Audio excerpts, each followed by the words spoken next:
Na-recover ng mga otoridad ng Lanao del Norte Police Provincial Office ang mahigit 2.6 million pesos na halaga ng hinihilalang smuggled na sigarilyo sa dalawang magkakahiwalay na operasyon noong Mayo 23 taong kasalukuyan sa Kapatagan at Munay, Lanao del Norte.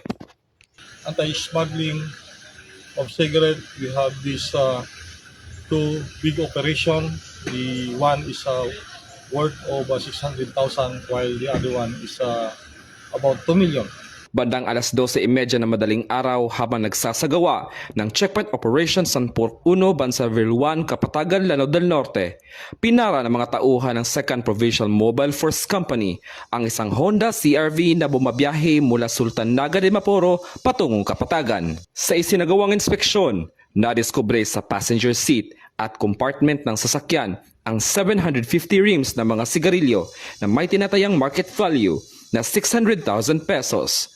Kaagad namang dinala sa Kapatagan Municipal Police Station sina alias Ray at alias Kai para sa dokumentasyon at kaukulang disposisyon.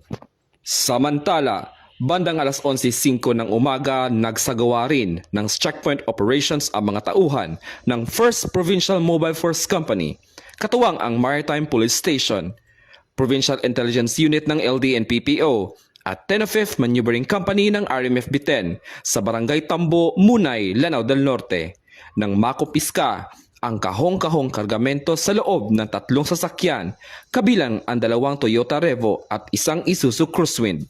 Sa masusing inspeksyon, natuklasan naglalaman ang mga sasakyan ng 50 master cases ng mga sigarilyo na may tinatayang market value na 2 million pesos. Agad ding dinala sa Munay Municipal Police Station ang mga driver at pasahero para sa dokumentasyon. So the Lanao del Norte Police Provincial Office is moving forward, consistent and expanded to implement the law with the help of the community. Mula dito sa Lanao del Norte Police Provincial Office, ako yung PNN Correspondent, Patrolman Kim Luna, alagad na batas, tagataguyod ng Balitang Pulis.